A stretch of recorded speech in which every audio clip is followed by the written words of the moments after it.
Emma, thank you. Arigato gozaimasu for talking with Thank me. you. I've been to Japan so often doing energy tools workshops, Okay. it seems so civilized that you don't wear shoes in the house or the temple, Mhm. and that you bow instead of shake hands. It seems like a very civilized culture. Yeah, I don't know if it's more civilized or not, but it's convenient at the moment. Certainly, it's easier to social distance when you shake Right. hands. Yeah. Let's just start at the Mm. very beginning. Yes. You're obviously not Japanese. Where and No. when were you born? I was born in May of 1973 in Nottingham, which is in the centre of the UK. It's a sort of medium-sized town, and yeah, I lived there for the first near there for the first 16 years of my life, and I've been in Japan for half my life now. Wow. And then where did you go to university? In Cambridge, in the UK, so I was still in the UK at that point. Right. And what did it take to get into one of the best universities in the world? How did you do that? I don't know. Studied hard and was lucky, I suppose. It's I mean, obviously, it's mostly about academics, but I think, like US universities, they also want to know about extracurricular stuff and so on and so forth. But at the end, and they also interview every single applicant, which is quite unusual. And I think I had three separate interviews with three different professors, so quite a Wow. lot also rests on those interviews. And your A levels have to be really extraordinary, I'm assuming. They do, but well, they have to be good. But I think they also do look at the interviews because otherwise they couldn't choose. I mean, I guess the people who are applying are all expecting a result, or they wouldn't apply in the first place. Mm-hmm. And what did you study?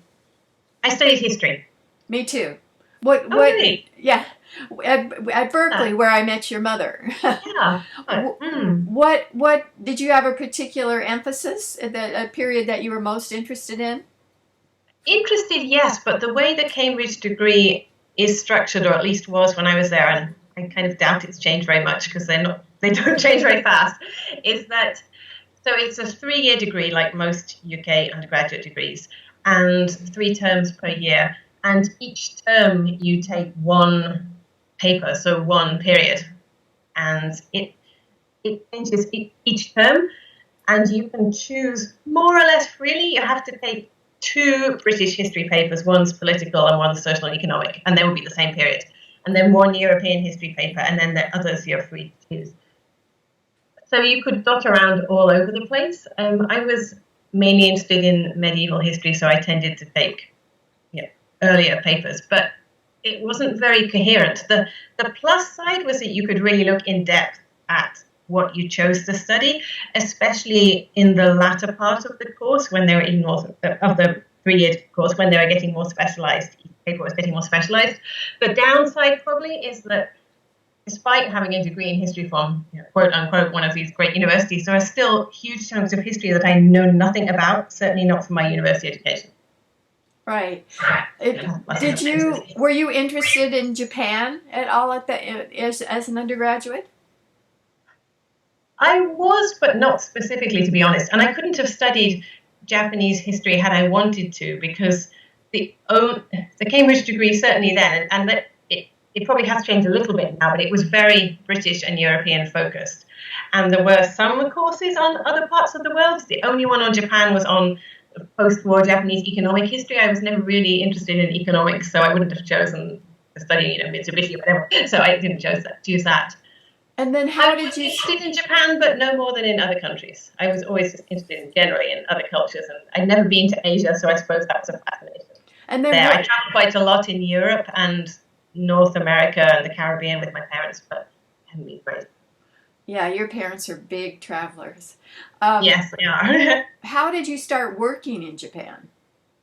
So immediately after graduation, I came to Japan on a program called the JET program, which is run by the Japanese government. It's still going, and it's quite a well-known program. It's basically to teach or to assistant teach English language in state schools, government-run junior high and senior high schools mainly, occasionally elementary schools as well.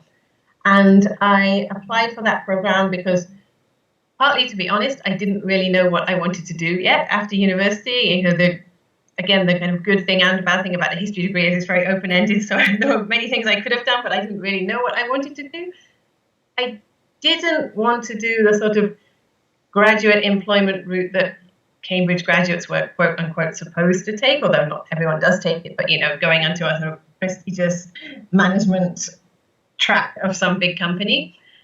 And it felt, I suppose, easier not to do that if I was outside the UK. And also I wanted to travel. I studied abroad in Quebec when I was 16, so I'd lived abroad before without my parents and wanted to do it again.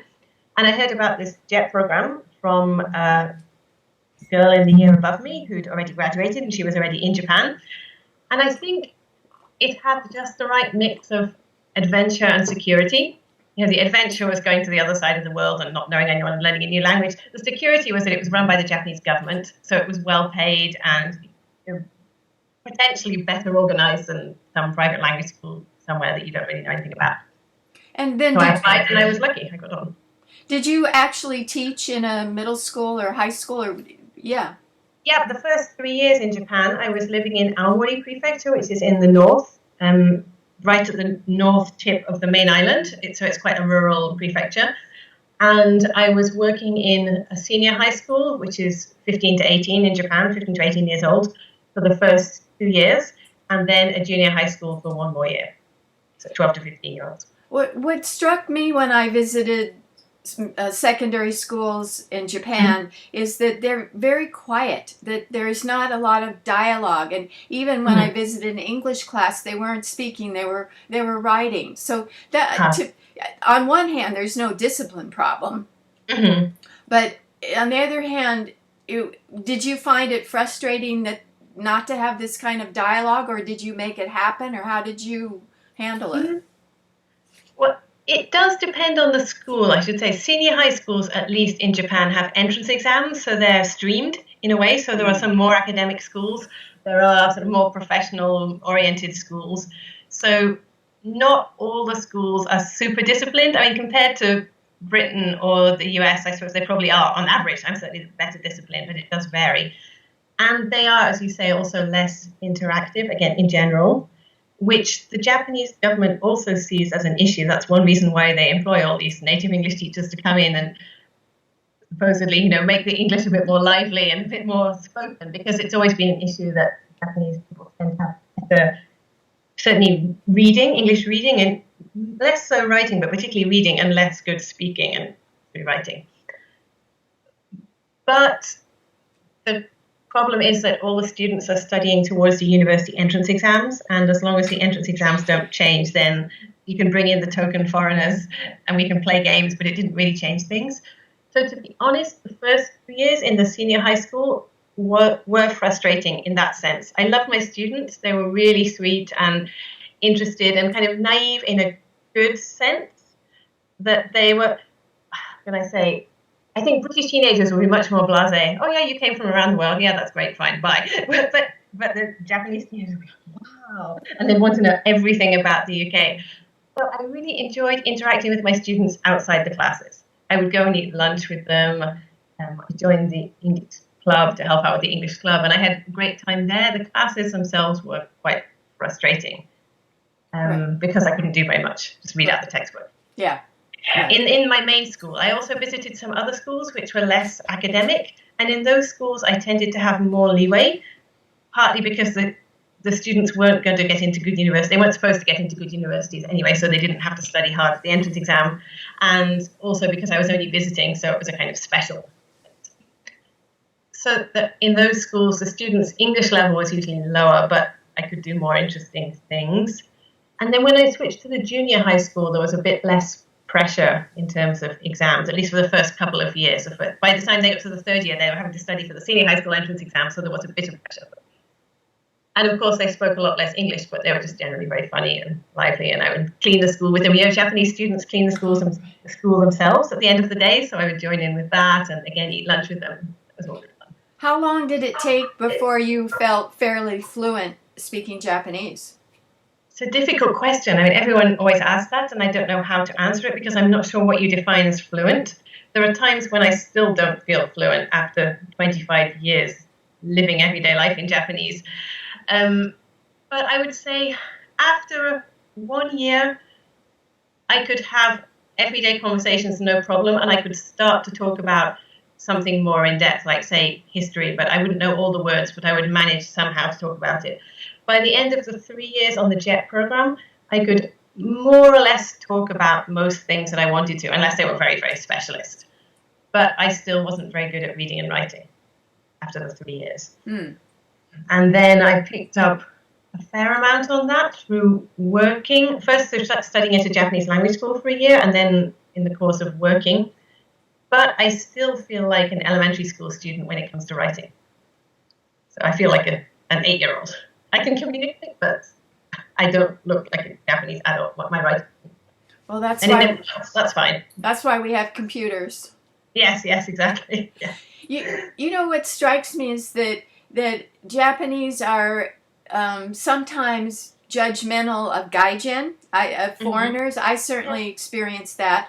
But you could understand what they were saying about this gaijin. So I'm sure you had plenty of times when people say, who is this tall person or whatever. But does that still happen? Occasionally. I live in a small enough place now that most people know me, so they're used to me. I think it was occasionally judgmental. More often it was just curious, which might come across as sort of rude or judgmental to someone who comes from a more multicultural background where you have to kind of be more politically correct. But yeah, it's not meant in a bad way. People are just really curious, especially towards white English-speaking foreigners. It's not really a negative view. It's just, wow, hey, I wonder if that foreigner can eat natto sort of thing, but it's not meant in a bad way. I like natto. You might get, or can they use chopsticks? I mean, oh yeah, people would. We've been eating Chinese since we were 3, but but people would look at me and say, "Oh yeah, she's really good with the." Oh, I forget how you say chopsticks. Isn't it? Yeah, so desu ne. Yeah, but they would be surprised that I could do that. Well, then, how did the JET program morph into a different kind of career in Japan? Mm-hmm. So I was on the JET program for 3 years, which was the maximum at that time. It's a 1-year contract, but you could renew it. And it's now, I think, you can be maximum 5 years, but at that time it was 3.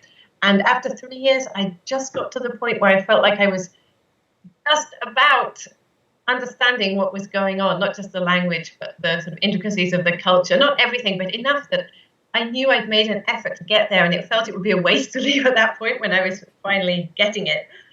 And the same with the Japanese language. As I said, like, my speaking and listening were pretty good, but my reading and writing were much lower level.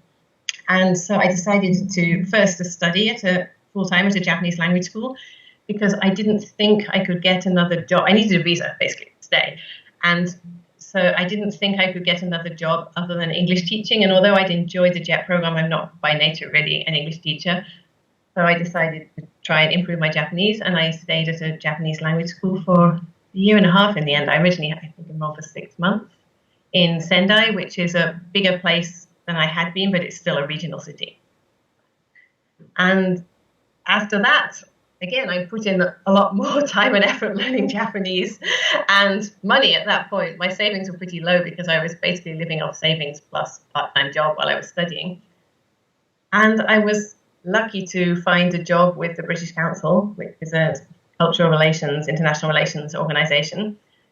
And so I moved to Tokyo to take up that job about 4.5 years after I originally came to Japan. So that was in 2000. And what did you do for them? I was working in what was called the Education Promotion and Partnerships section. So there were 2 parts to that job. One was to do with directly helping individuals who wanted to go and study in the UK, and the other part was helping mainly universities and other educational institutions who wanted to set up reciprocal links to set them up. At the beginning, it was more direct sort of education counselling of individuals, and it gradually moved over the years. I was there about 15 years. It gradually changed to much more sort of the links and the higher level policy and supporting government education policy when they were looking to the UK or vice versa, those kind of things. At this point, what, besides superficial things like bowing and taking off your shoes and calling people SAN or Chan if they're a kid, what other kind of subtleties of cultural differences did you become aware of over time living in Japan that are different than growing up in the UK, say? Well, I suppose because I was working, it was mostly related to work culture, and there really was an emphasis on being present and looking like you're doing the work rather than at least as much as what you produce. That felt frustrating sometimes, I suppose. But at the same time, I was working for a British organisation, but with mostly Japanese colleagues. So we were kind of in the middle. We weren't really completely British or completely Japanese.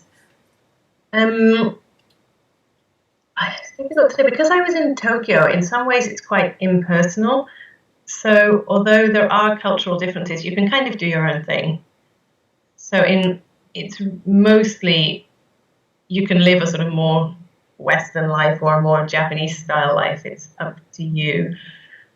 Whereas now that I'm in the countryside and in a much smaller community, there's definitely more pressure to fit in with the cultural norms. Even though I never will because I'm a foreigner, so that's always a bit of a tension. And there is some leeway, but I'm foreign.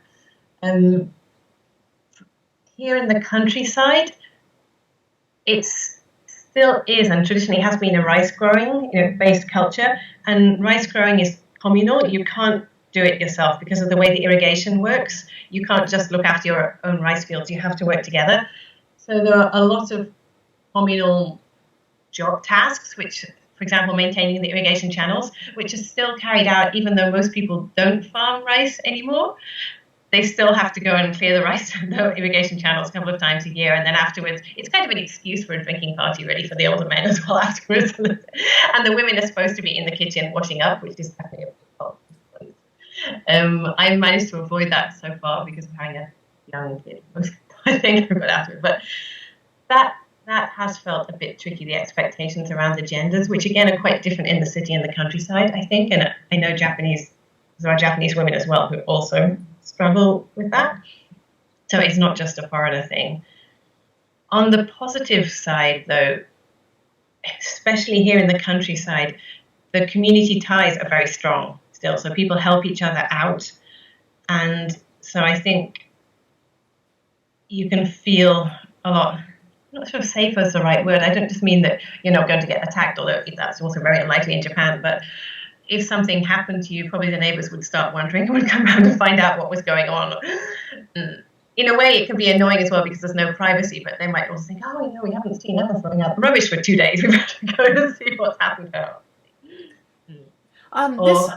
This might be a good time for you to show us around, if you don't mind, so we have a little bit of a sense of a Japanese home and environment, what it's like living in the countryside there.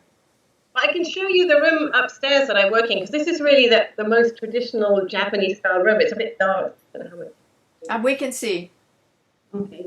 So this is underneath the roof of the house. So it was originally people did agricultural work in the winter because there was a lot of snow in this area, so they would do things in here like making boats or stuff like that. And we had it redone fairly recently so that we could use it as my office area. Also, my son's playing, various things like that. So it's got traditional Japanese style sort of earth. I don't see here, but the walls are kind of earthenware, which my father and I did. My father, when he came out to visit Japan, helped me sort of paint the earth on the walls. And the beams of the house are obviously still the original ones, so they're about 150 years old, probably. That's probably this is really the only traditional bit of the house. The rest of it is not so exciting. I can take you downstairs, but there's not really so much to see downstairs.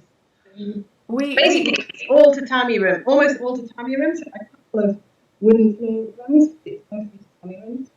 For people who don't know, tatami are the mats. The mats, yeah. I'll see if I can find you show you one. Although, again, what would you really feel? Yes, good. Yeah. And this is the big room in the center of the house, which is very untidy, so we apologize for that. But as you can see, it's got a very high ceiling. In fact, this isn't even the original ceiling. The original ceiling would have been even higher. Oh, wow. They put about 40 years ago, they put this sort of plywood ceiling in, which I really don't like, but my husband thinks it's good. Basically, it keeps the house warmer in winter. It's very, very hard to heat the house when it has such high ceilings. And most of the walls, you can maybe see, they have sliding doors on the bottom half, little paper screens or wooden sliding doors. So that means you can take them out and you can make an even bigger space. So the point of this very large room, it was partly for the family to live in, but it was more, in the past, people used to have weddings and wakes and funerals and everything in their houses. So you could get a lot of people in this room. And if you took out the wooden doors on that side, it goes through to the main room where the Buddhist altar is, which is a smaller room, but it's more formal. Let's see the Buddhist altar. Oh, look at that. It's the family altar. Oh, wow.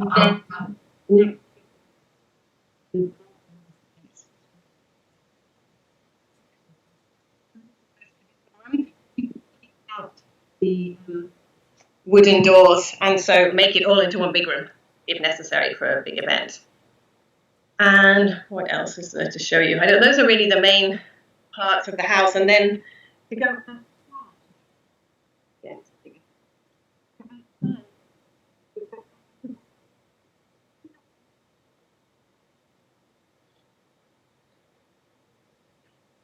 and then put your shoes on. I put my shoes on now, so I'm still inside the house, but this is the place where you put your shoes on.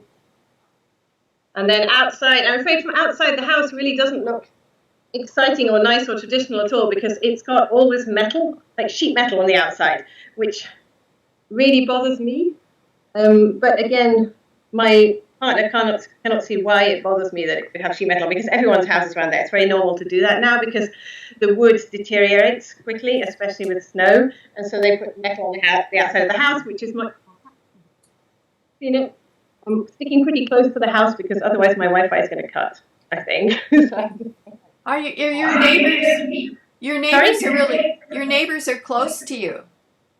There is one neighbour just next to us, yes, but that's the only neighbours, and they don't actually live there full time. The lady who used to live there, the elderly lady, died a couple of years ago, and her son and daughter-in-law have their own house in town, but they also come here sometimes, especially in summer, and look after the garden, but they're not here the whole time. But the rest of the houses are further away, you can probably see, but in that direction, the next house will be about 100 yards away. It's not a long way away, but it's not super close either. We can make a noise. It's fine. Yeah. Great. Yeah. And yeah, so you can't really probably see the mountains very well on the camera, but there are some mountains on the other side of the valley, small mountains on the other side. So I live in a valley. Most people in Japan live in valleys because there are basically only valleys and mountains and then a few plains, which are the cities. And we have a bamboo grove at the back, which again is very common. A bamboo and forest, which is very still. Water pit, my son. Do you have deer that come from the forest and say hello to you? Occasionally, not really deer like the western deer. We once this summer had an animal called komodo in Japanese. In English is apparently Japanese sero, but it's more like a mountain goat apparently, but it's large. It's about the same size as a deer would be. But that's unusual. They wouldn't normally come this far out of the mountains. Wi-Fi, and also I can plug the computer again. But we do have monkeys. The monkeys come out of the forest, which sounds very cute, but actually they're aggressive.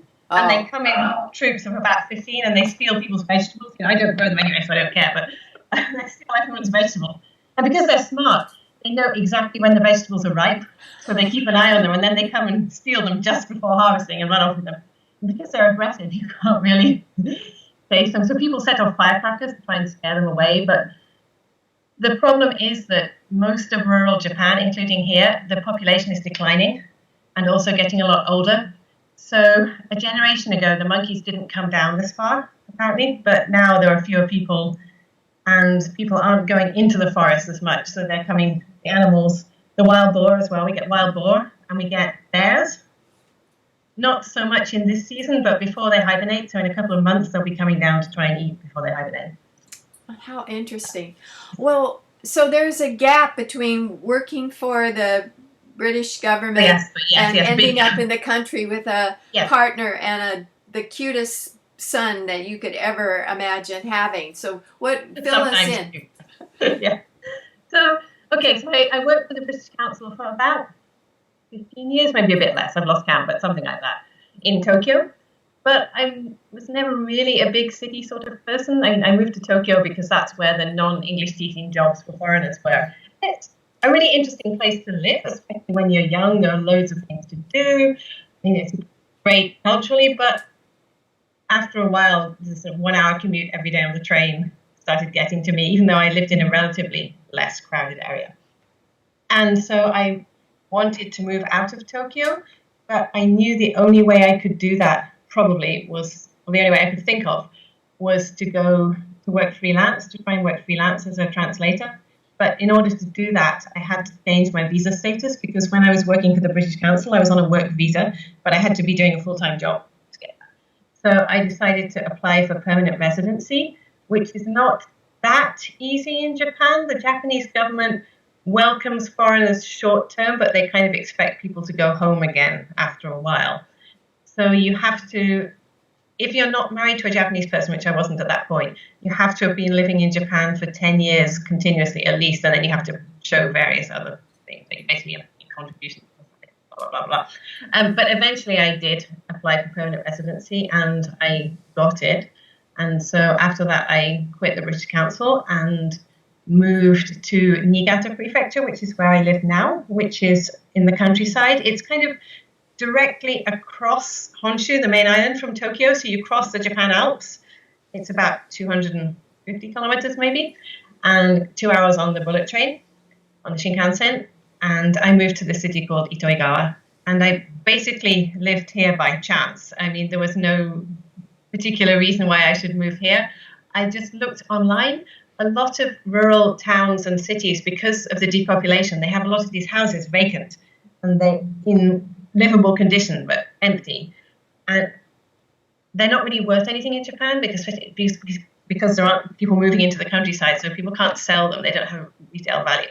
And the local government want people, especially young, which means anything really under 60 probably would count as young, even if the average age is something like 55.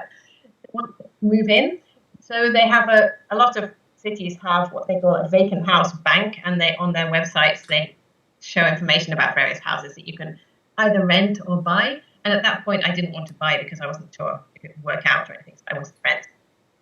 And I happened to find in Itoigawa, in the city, a house that I liked and moved here pretty much as a kind of experiment. I thought, well, if it doesn't work, the worst comes to the worst, I can just leave again after a year and try somewhere else because I was rented. I wasn't sure if it would work living here, and I also wasn't sure if working as a freelance translator would work financially or not because I hadn't tried it. And that was, I lose track, I think it was about 6 years ago, but I'm not exactly sure.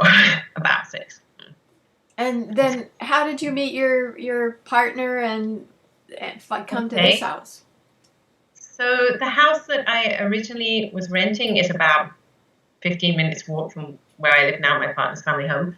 And my immediate neighbors across the street, who were very good to me, were a couple in their maybe 60s now, and their mother, the man's mother. And after I lived there for a couple of years, the mother died. She was in her 80s and she died.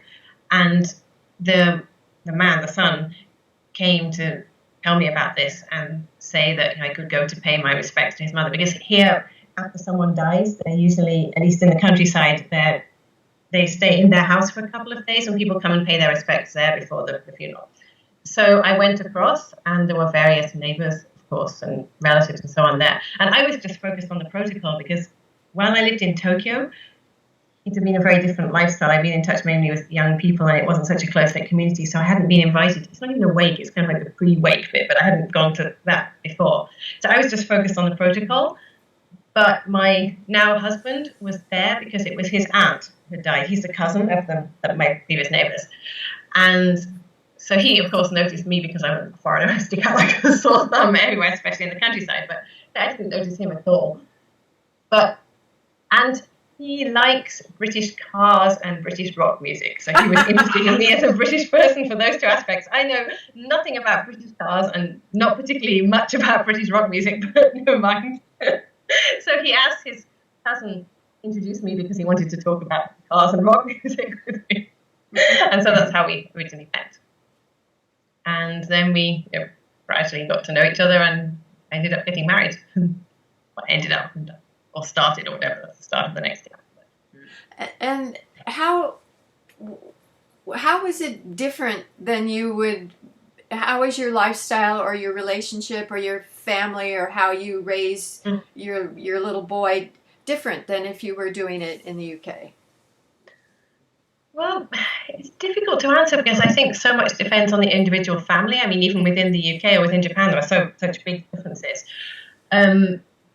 And, for example, living here and living in Tokyo, I think it would be massively different.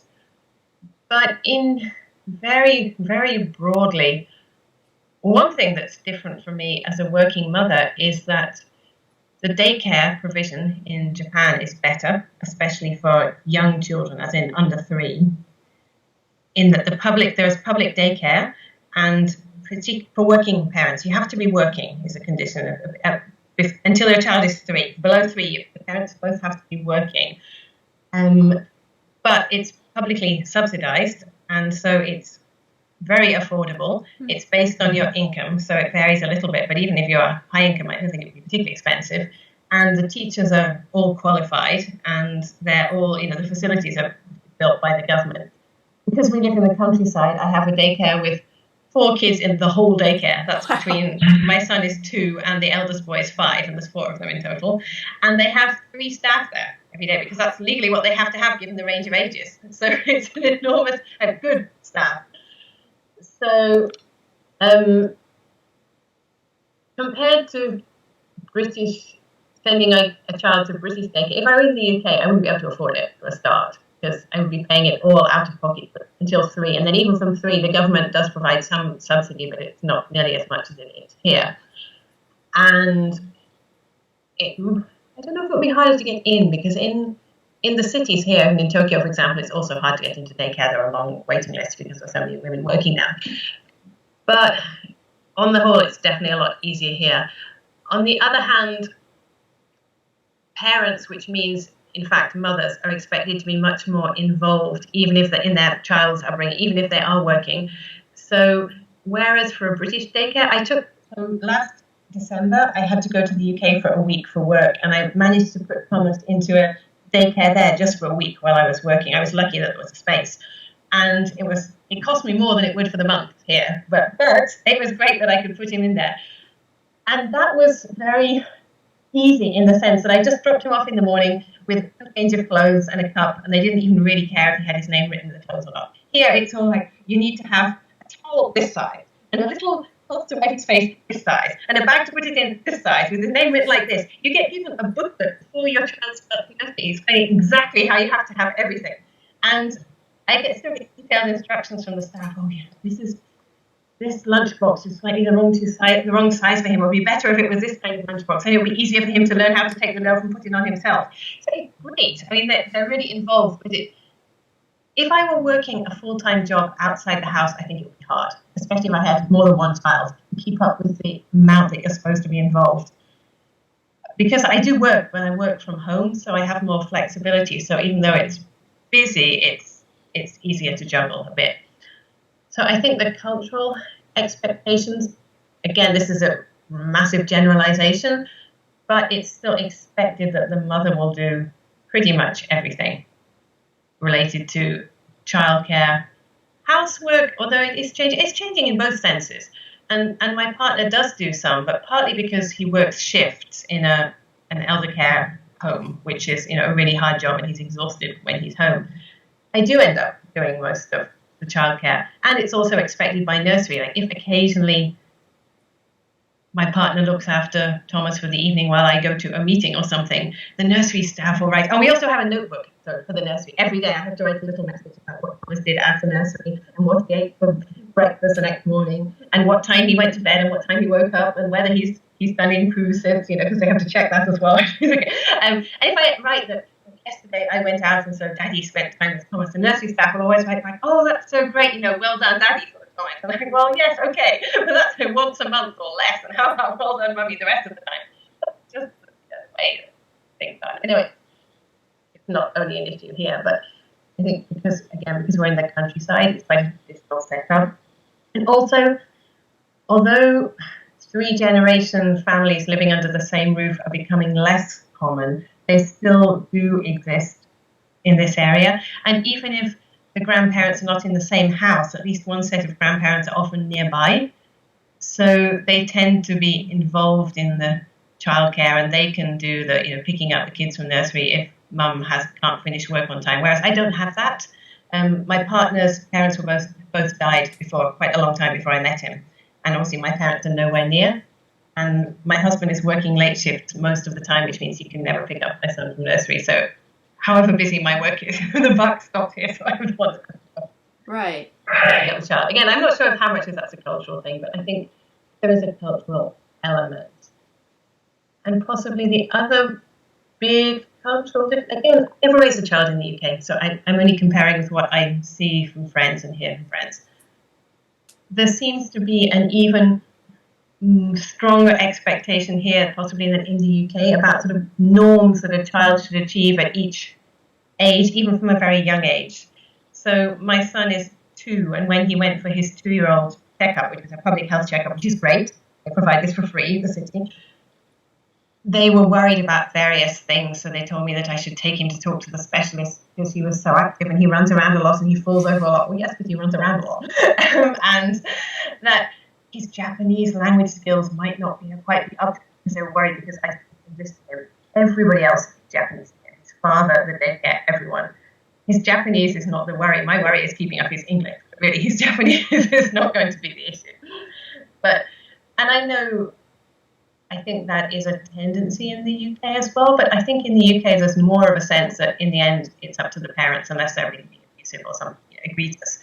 And they can kind of tell the professionals where to get lost in the end of the day. Whereas here it's a lot harder to do that, again, for good and for bad, or a good side of that as well, especially in a small place. So you kind of have to kind of go along with it and nod, and then if I think it's rubbish, then just ignore it quietly.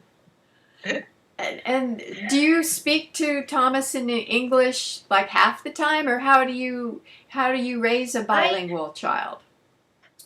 Good question. I wish I knew. I'm still, I'm experimenting, but I speak to him in English as much as I can. Ideally, it would be 100% of the time, and that's what I get told by my friends back home, by my parents. You should speak to him in English the whole time, and I do try. It's hard because we're in such a small community. When I'm out with other people who don't really understand English, it can look like I'm excluding them, although that's not what I want to do. And also because English is used here, as in other countries, as a kind of English ability is seen as sort of proxy for intelligence. So if you have good English scores, which you have to take English as an exam at high school, then you can get into a good university. So people have a complex if their English is not good. Especially in the countryside, I'm not really intelligent. I'm not meaning to say that at all, but those feelings come up if I'm speaking English around them. So trying to balance, and in the past, and to some extent in the present, mixed nationality, mixed background, mixed race kids have tended to be bullied in Japan when it's been a quite sort of monocultural situation. I don't want that to happen, although again, I think it's less likely to here just because it's such a small community in a way that everyone's a bit more individual. So because of that, I'm trying to balance, but I tend to mostly, as far as I can, I speak English to him. But as a family, the 3 of us together, we have to speak Japanese because my partner doesn't speak English. Except he's picked up the basics, the things I'm always saying to Thomas. Yeah. Yeah. When your husband was visiting England, did he find his beloved vehicles? Was he happy, or what was his cultural shock being in the UK? He did. He saw lots of vehicles. My parents and I arranged it so that he got to see lots of vehicles. He also likes aeroplanes. We went to see an air show, which he thought was amazing. So that was great. I think his image of the UK was just British rock and cars, and I think he thought that everyone would be into that, and he was surprised that most British people, a lot of them really don't care. I think he was a bit disappointed in that sense, but it's the same, I suppose, as Westerners coming to Japan and expecting to see samurai and kimono and stuff the whole time, and then finding that actually, most people just live their lives. What else? He found the language barrier hard. The fact that I had to interpret everything for him, he found that frustrating and hard.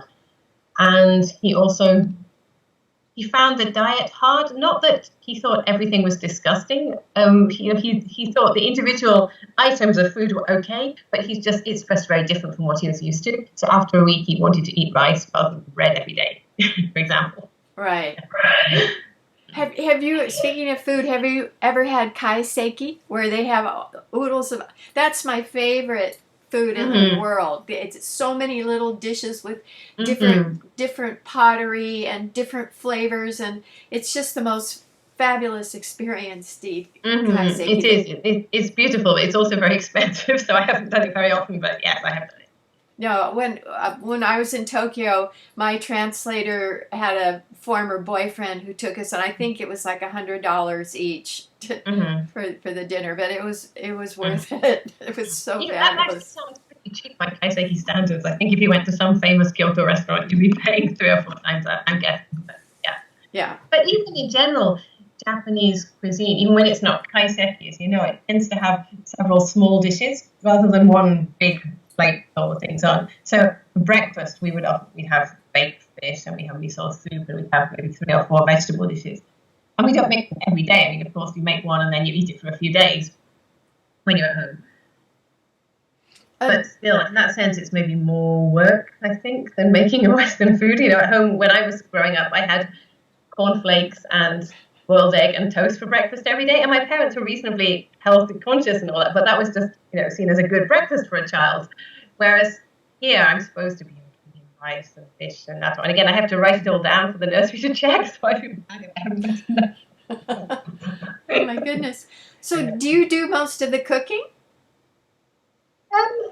No, I wouldn't say most. The majority, because I'm home more of the time, but I do maybe 65%, so maybe 2/3. My husband would do about 1/3. It depends on the day. If he's got a day off, he'll often cook. And in the morning, he's usually responsible for breakfast, which is not all cooking from scratch. It includes getting out what we've already got, but I'm getting Thomas ready and he's food ready. Because he works late shifts, he's usually still there in the morning, so we eat. Right. In terms of Japanese politics, Prime Minister Abe is quitting. He says because of health reasons. Is that true? What difference will it make if Abe leaves, when he leaves? As for why he's leaving, I mean, your guess is as good as mine. I have no inside information. It's true he did have health issues in the past, so I think that's probably certainly part of the truth. There may be other factors as well, but I think that's genuine. Also, I guess it's looking less and less likely that Japan's going to have the Olympics, and he really wanted the Olympics, and that was his big thing. And I don't know, this is complete speculation, I have no idea whether it's a reason behind him leaving, but it might be easier for, in the end, the Japanese government to accept not having the Olympics, maybe if Abe's not here, although I still think they can't really make the decision themselves. They have to wait probably for the International Olympics to say, no, we're not holding them, and then they can say, oh, well, too bad, we're really sorry. But what difference will make, I guess as good as mine, it's still going to be the Liberal Democratic Party in power, but the Liberal Democratic Party has been in power basically ever since the Second World War, the end of the Second World War. So there are various factions within the party, and I suppose it depends which faction the next leader comes from and how close their politics are to Abe's, but I don't see it massively changing, to be honest. Right. In terms of youth activism and youth issues, I hear a little bit about environmentalism or, protest against Fukushima, nuclear disaster, but mostly it seems like youth aren't speaking out very much about issues. I don't know. What do you hear about youth activism? Overall, I would agree. I mean, there certainly are youth activists, and I know some of them, and I've been on demos and so on myself, and older people as well. But in general, the kind of image of activism in Japan is older people, especially men in their 60s and 70s, who are a bit sort of radical and slightly weird, and a fringe even of that age group. After Fukushima, it's interesting. After the Fukushima disaster, that changed for a while. And if you went on demos, anti-nuclear demos, you would get whole families and all age ranges and people who obviously hadn't been on demos before. And also in much larger numbers, although still they would be probably not large by Western standards. But here, if you get a few thousand people on a demo in central Tokyo, that's quite large. So it looked as though things were changing. But then I think because there wasn't immediate success, I'm not sure how much it really built into a movement or how much experience had been a movement. So, of course, there are activists who are still going, and the anti-nuclear activists are still going. But again, it's tended to back more somewhat to the older generation in general. I mean, of course, there are youth activists as well. And similarly with the climate, I mean, there have been climate marches in Tokyo. I went on the first one last September, but again, it was maybe 3,000 or 4,000 people, which again was big by Tokyo standards. But then the whole coronavirus thing, that's one reason why there are less of demos and stuff at the moment. Certainly compared to what's happening, say, in the US at the moment, there's nothing like that for various reasons. I mean, in terms of environmentalism or environmental activism or racism or anything, there's not that sort of movement. Right. Do as many young women go to university as young men?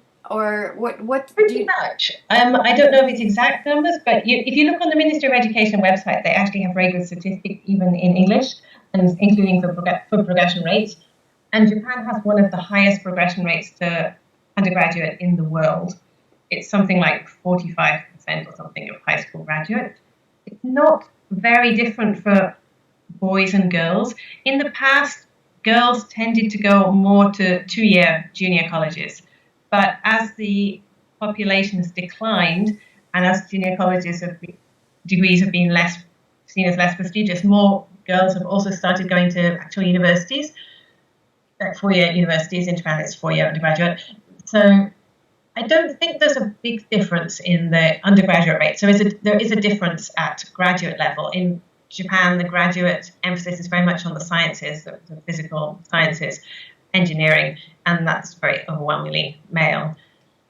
But in terms of undergraduate, I think the disparity is maybe more in employment than graduation. A colleague working in international education once commented that Japan has the most highly educated housewives in the world. And okay, so it's changing a little bit, but Is that changing? I interviewed two young climate activists, and one of them said that her friends still kind of expect that even the educated mother is going to be home with the children, and the salaryman is working and then goes to drink with his buddies after work, and so the woman is responsible for the children's homework and school success. Is that being challenged? In general, I think that probably is. Some people, I'm sure, are challenging it, but in general, as I said, there's still an expectation that the parents will be involved more with the child after school, and the parents is in fact the mother, because if the man has a professional job, he will be expected to work long hours. He might be moved around Japan. So there's a phenomenon called tanshin funin, which means that the father goes to work at the other end of Japan for 2 or 3 years. He's sent there by his company, but his children are too old at that point to move without disrupting their schooling. So the mother and the children stay home in Tokyo or wherever, and the father just comes home on weekends, and that still happens. So in that sort of situation, and again, it's hard for a woman in that situation. If she's on exactly the same career track, then she's expected to be sent for work for 3 years, and then what happens to it doesn't until the company stage, and some companies are, but it depends on the company. Until that situation changes and how much individuals want to change their family dynamic, it's not the individual women or the individual men for that matter. It's more the structure they're in. Right. Right. So yeah, it's still. I'm trying to think. I was going to say it's still true now. A lot of my information about this comes from when I was working for the British Council, so it's getting on for a decade old now. But as far as I know, they still quote the graduate employment figures, so this university graduate employment figures separately for men and for women. So X% of male graduates have found jobs at this point, and X% of female. And it's always fewer of the female. And that's kind of taken as a given, the fact that they would quote the two figures separately, given that they'll be separate. And even if the women do find jobs, they might not be in the same category. Another reason I think is that the way the job market is set up in Japan, it's very hard to come back into the job market after a break, because traditionally you've been expected to be with the same company and move up within them. Although people are changing companies more, it's still a very sort of seniority-based system.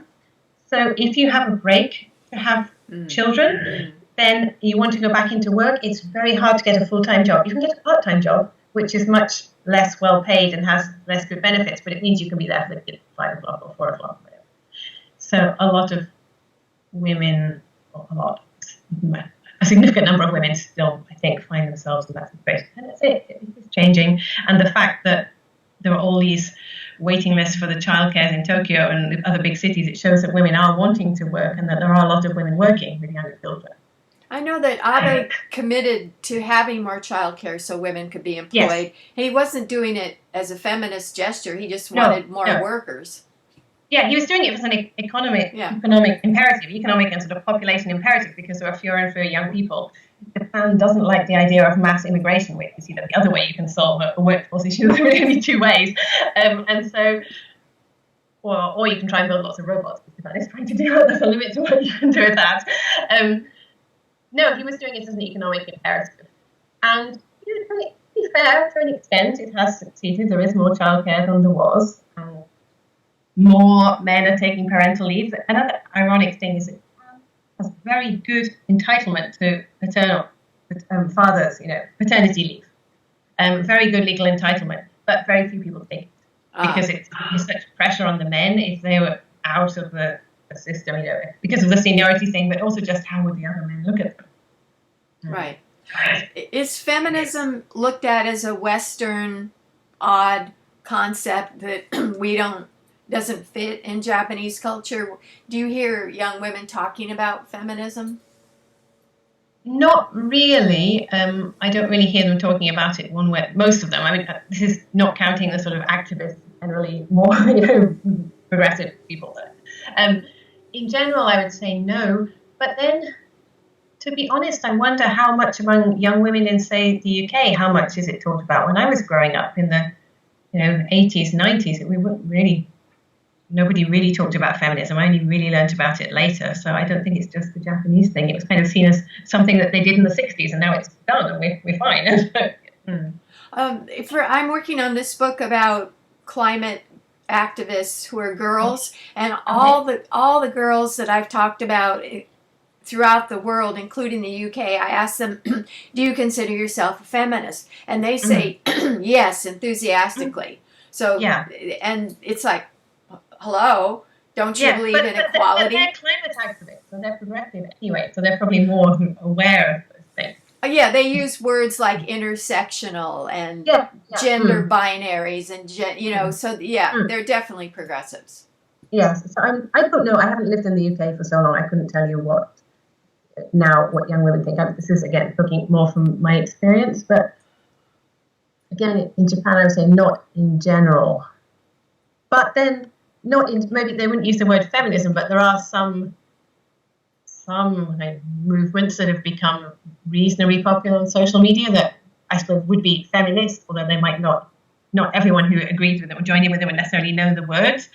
So, for example, recently there was a quite popular social media campaign which was kind of on the back of the Me Too movement, but it was called Kutsu in Japanese. It was to do with basically changing the dress code for women in a lot of companies, that women have to wear high heels, and a lot of women were trying to stop that. And I don't know if everyone who signed up necessarily saw it as a feminist issue, but I mean, obviously it came from a feminist perspective. Or another case that's got high profile recently is about the rape laws in Japan and how difficult it is to prosecute. I mean, it's difficult anywhere in the world, but particularly in Japan, because there was the case of Shiori Do, who was alleges that she was raped by a man who has pretty close connections to the Prime Minister. It's all covered up. And but it was unusual that she went public and, and with her name and her face and everything. So there are, of course, women like her who certainly are approaching things from a feminist perspective. But in the discussion in general, I think not very much, probably. Is there anything you miss about the UK, like food or little things that you miss? Yeah, of course there are food things I miss from time to time. Getting good cheese that doesn't cost the earth, or different kinds of fruits and vegetables that you can't get here that you can get there, but then vice versa as well. I miss charity shops. I think you would call them Goodwill shops, maybe. So we call them thrift shops or second-hand shops. Yeah, but the charity shops in the UK, at least, they're run by NPOs. So people donate stuff that they don't want, and then you go and pay, and then the money goes to that NPO. They don't really exist here, and recycling or reusing more, I suppose, does exist, but it's less of a big thing than the UK. So I miss those the charity shops. I used to go enjoying having a browse. I suppose now that I have a child, it's not even a cultural thing. It's just that my good friends from school and university and so on are still in the UK, and I have friends here, but they're not the same kind of close friends that I can rely on in quite the same way. So when I went back to the UK last year for the week's work, a couple of evenings I had to be out until quite late in the evening with some dinners, and a friend drove an hour and a half each way and then stayed overnight and looked after my son, like a good friend from university. I don't have many people in Japan who would do that. One person maybe in Tokyo, an older Australian woman who is a good friend, I could ask, but now with coronavirus we can't even go to Tokyo, so it doesn't really help. So I suppose I miss that. It's not so much culture, it's just to do with networks. Right, and I'm sure it's hard to have your parents so far away because they can't come and be babysitters or whatever. Exactly. Yeah. But it's so beautiful. What I miss about Japan is the beauty that you just take a walk and then there's this lovely old temple, and I miss the onsen, the fantastic hot springs, and the food, and you can go to a little corner store, drugstore kind of thing, and get really good little prepared lunch foods that are like natto or something that's healthy. Yes. Convenience stores are great. I told my parents about that. Yeah, if you want to eat well when you're traveling for not much money. That's what I would do. Definitely. Is there anything else that you would like us to know about how you transition to adopting to a completely different culture, what that takes? Anything else about your interesting life? It's a pretty broad question. I know. Well, I think it's a continual sort of balancing act, isn't it? Like, how much do you try and fit in with the local culture, and how much do you stay true to yourself? You know, what's negotiable and what isn't? And I'm still finding that out, and because the situation changes. You know, when I knew before I got married that if I ever married a Japanese person, then I would be in the culture in a much bigger way, for good and for bad. And being in the countryside, that's certainly true. And then having a child is even more so. So I'm continually learning, I suppose. I don't know the answer. Well, but that's what's enjoyable, is to continually finding nuances and subtleties that you... What's an example of something that you've learned recently about Japanese culture and thinking that you didn't know about after all these years? Can you think of something? Recently.